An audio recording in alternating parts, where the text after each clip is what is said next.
Texas has spent billions of dollars the past 4 years on efforts to secure the southern border, largely, they say, to curb drug and human trafficking and the flow of undocumented immigrants. After President Trump resumed office this year, state lawmakers continued their focus on immigration, filing bills this session to require local police partner with ICE, ensure employers use E-Verify to confirm worker status, give people a tax break if a border wall is built on their property, and, as our Capitol Bureau team reports, reform the state's bail system with a constitutional amendment denying bail for undocumented people charged with a felony. It's called Jocelyn's Law. Jocelyn Nungaray was a 12-year-old Houston girl who was brutally murdered last year. Her story made national headlines after it was found her accused killers were in the country illegally. That story made its way here to lawmakers at the Texas Capitol this session, thanks in part to her mom.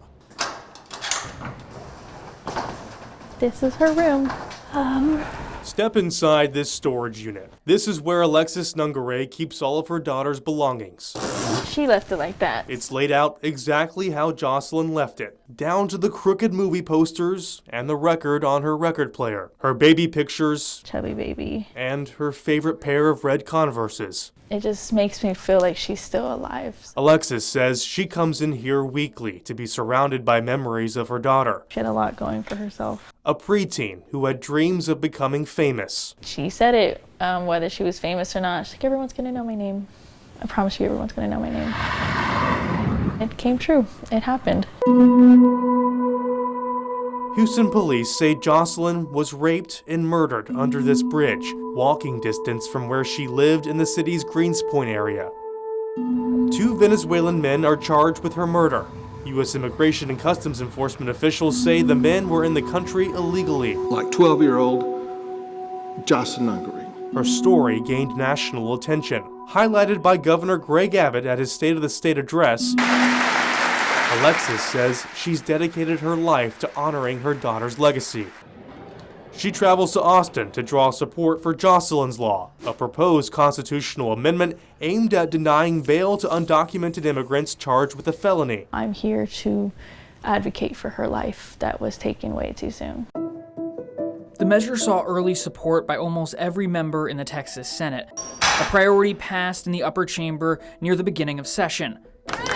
Still, some members share concerns with immigration experts. It's too much to ask the criminal justice system to make that determination. Kate Lincoln Goldfish is an immigration attorney and says local criminal courts aren't the place to adjudicate federal immigration status. Those are 2 independent systems, and they should be independent of each other because immigration is very complicated and it's a federal law. Lincoln Goldfish also worries about the presumption of innocence the U.S. Constitution grants being locked away with the individuals. I've represented people who have been accused of being terrorists simply because they have tattoos. I have seen firsthand the way that, detention can be politicized. I personally don't trust necessarily that also would not occur at the state level. She had a lot going for her. Alexis says she hears the criticism, but feels the need for consequences for people who harm others, especially children. I truly believe if they didn't want to be held with no bail, no bond, they should not have committed such heinous crimes in the first place. She plans to keep visiting her daughter's memorial, her makeshift room, and sharing her story to anyone who will listen. Bye, Joss. This year, the U.S. Congress passed the Laken Riley Act.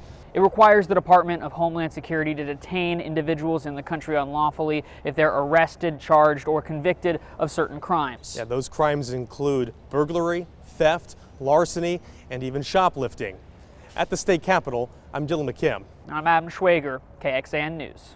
Critics of such measures point to crime trend studies, like one of the latest last year from the National Institute of Justice. It specifically examined Texas Department of Public Safety data, finding undocumented immigrants were arrested at less than half the rate of native-born U.S. citizens for violent and drug-related crimes.